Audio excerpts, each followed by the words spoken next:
ഹരിച്ചേട്ടാ, ആ നമ്മുടെ ബ്രിട്ടീഷ് പ്രധാനമന്ത്രിക്കെതിരെ ഒരു ശിവസേന എം പി കടുത്ത പരാമർശങ്ങളുമായിട്ട് രംഗത്ത് വന്നു.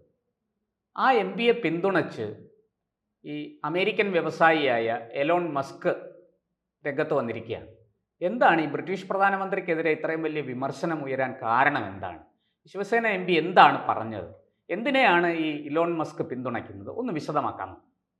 ഇക്കഴിഞ്ഞ ദിവസം ബ്രിട്ടീഷ് പ്രധാനമന്ത്രിയായ കീർ സ്റ്റാർമർ അവിടുത്തെ ബലാത്സംഗ ഗാങ്ങുകളുണ്ട്. അതായത് പിന്നെ പാകിസ്ഥാൻ വംശജരുടെ ഗാങ്ങുകളാണ്. ഈ ഗാങ്ങുകളെ ഏഷ്യൻ ഗാങ്ങുകളെന്ന് വിശേഷിപ്പിച്ചിരുന്നു. ഇതിനെതിരെ പ്രതിഷേധവുമായി ശിവസേന എം പി ആയ പ്രിയങ്ക ചതുർവേദി എക്സ് പ്ലാറ്റ്ഫോം, അതായത് പഴയ ട്വിറ്ററിൽ ഒരു പോസ്റ്റ്, ആ പോസ്റ്റിലാണ് പ്രമുഖ അമേരിക്കൻ വ്യവസായിയും അവിടുത്തെ ഭരണപരിഷ്കാര വകുപ്പിന്റെ പ്രധാനിയുമായിട്ട് ഇപ്പോൾ അദ്ദേഹം ചാർജ് എടുക്കാൻ പോവുകയാണ് ഡൊണാൾഡ് ട്രംപ് അധികാരത്തിൽ വരുമ്പോൾ. അദ്ദേഹം അതിനെ സപ്പോർട്ട് ചെയ്തുകൊണ്ട് പിന്നെ ട്വിറ്ററിൽ വന്നു. അപ്പോൾ വിഷയമെന്ന് പറയുന്നത്, ഈ കഴിഞ്ഞ കുറച്ച് മാസങ്ങൾക്ക് മുമ്പ് ബ്രിട്ടീഷ് പ്രധാനമന്ത്രിയായ കെയർ സ്റ്റാർമറിനെ ഇലോൺ മസ്ക് ശക്തമായ ഭാഷയിൽ വിമർശിച്ചിരുന്നു.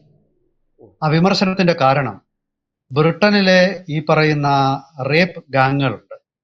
അതായത് ഗ്രൂമിംഗ് ഗാങ്സ് എന്നാണ് ഇതിനെ അവിടെ വിളിക്കുന്നത്. ഗ്രൂമിംഗ് എന്ന് പറഞ്ഞു കഴിഞ്ഞാൽ ചെറിയ കുട്ടികളെ പല രീതിയിലും പ്രോത്സാഹിപ്പിച്ച് അവരെ കയ്യിലെടുത്ത് അവരെ വാത്സല്യം കാണിക്കുന്നത് ഗൂഢലക്ഷ്യത്തോടെ, അതായത് ലൈംഗിക ദുരുദ്ദേശത്തോടു കൂടി വാത്സല്യം കാണിക്കുക, അതിനാണ് ഗ്രൂം ചെയ്യുക എന്ന് പറയുന്നത്.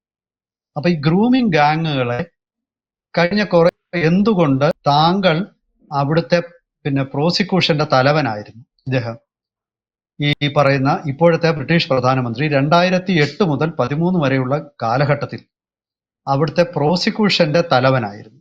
ബ്രിട്ടനിലെ നാഷണൽ ഡയറക്ടർ ഓഫ് പ്രോസിക്യൂഷൻ ആയിരുന്നു. അപ്പോൾ എന്തുകൊണ്ട് താങ്കൾ അവിടെ ആ പദവിയിലിരുന്ന കാലത്ത് എന്തുകൊണ്ട് താങ്കൾ ഈ ഗ്രൂമിംഗ് ഗാങ്ങുകളെക്കെതിരെ നിയമ നടപടികൾ സ്വീകരിച്ചില്ല? അവരെ അവിടെ സ്വതന്ത്രമായി വിഹരിക്കാൻ അനുവദിക്കുകയും ആയിരക്കണക്കിന് വെള്ളക്കാരായ പെൺകുട്ടികളെ ഇവർ തട്ടിക്കൊണ്ടുപോയി ഇവർ മയക്കുമരുന്നിന് അടിമകളാക്കുകയും ഇവരെ ലൈംഗികമായി ചൂഷണം ചെയ്യുകയും ചെയ്തു. അത് താങ്കളുടെ പരാജയമാണ് മിസ്റ്റർ കെയർ സ്റ്റാർമർ. അതിനാൽ താങ്കൾ നടപടികൾ നേരിടണം, നിയമ നടപടികൾ നേരിടണം, താങ്കൾ രാജിവെക്കണം എന്നൊക്കെ പറഞ്ഞ അതിശക്തമായ ഭാഷയിൽ ഇലോൺ മസ്ക് ഈ പറയുന്ന കെയർ സ്റ്റാർമർക്കെതിരെ പരാമർശങ്ങൾ നടത്തിയിരുന്നു. അപ്പോൾ അതിനെ തുടർന്ന് അതിന് മറുപടിയായിട്ടാണ് കെയർ സ്റ്റാർമർ താൻ നാഷണൽ ഡയറക്ടർ ഓഫ് പ്രോസിക്യൂഷൻ ആയിരുന്ന കാലത്ത് ഏഷ്യൻ ഗാങ്ങുകൾക്കെതിരെ നടപടിയെടുത്തു എന്ന് പറഞ്ഞു.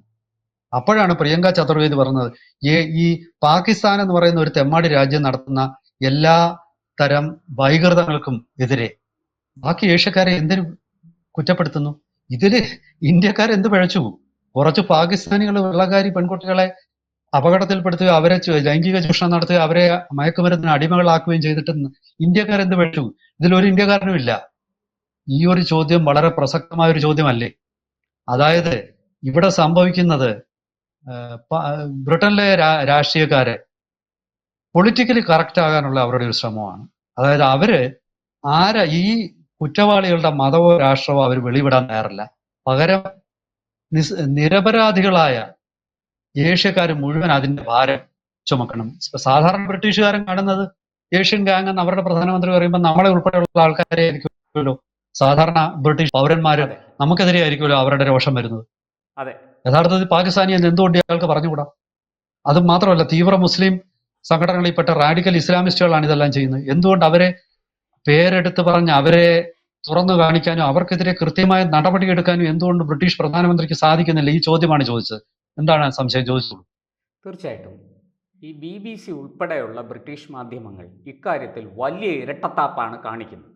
അവർ ഈ കുറ്റവാളികളുടെ പേരോ ഊരോ അവരെ സംബന്ധിക്കുന്ന വിശദാംശങ്ങളോ പുറത്തുവിടുന്നില്ല.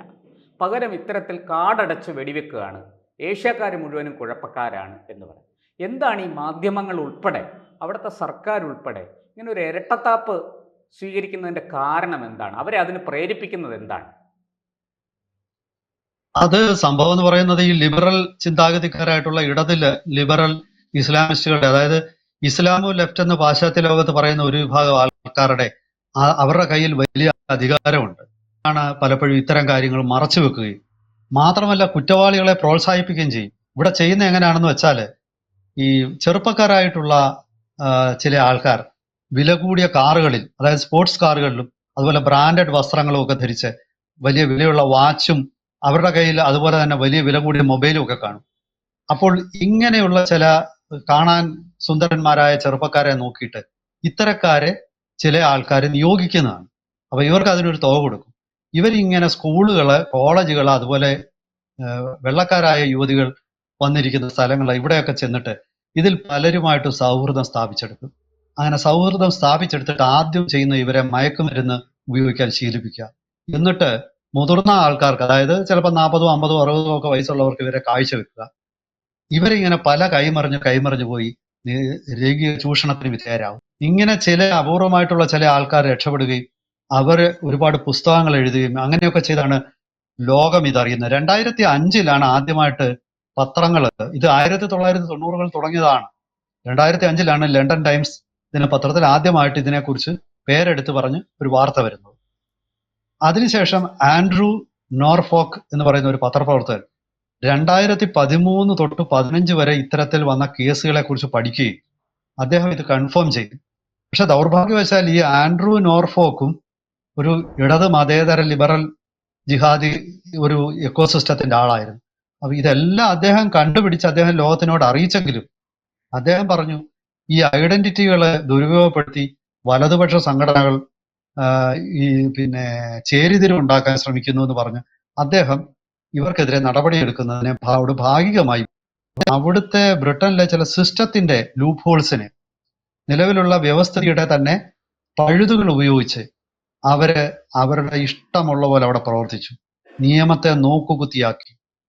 അതുപോലെ അവിടുത്തെ സംവിധാനങ്ങളെ വെല്ലുവിളിച്ച് സമൂഹത്തിലെ പാവപ്പെട്ട, അതായത് ഒന്നും അറിയാത്ത 13 വയസ്സുള്ള വരെ തൊട്ടുള്ള കുട്ടികൾ ഇവരുടെ അതിക്രമങ്ങൾക്ക് വിധേയരായിട്ടുണ്ടെന്നാണ് വാർത്തകളും അതുപോലെ പോലീസിലെ പരാതികളും സൂചിപ്പിക്കുന്നത്.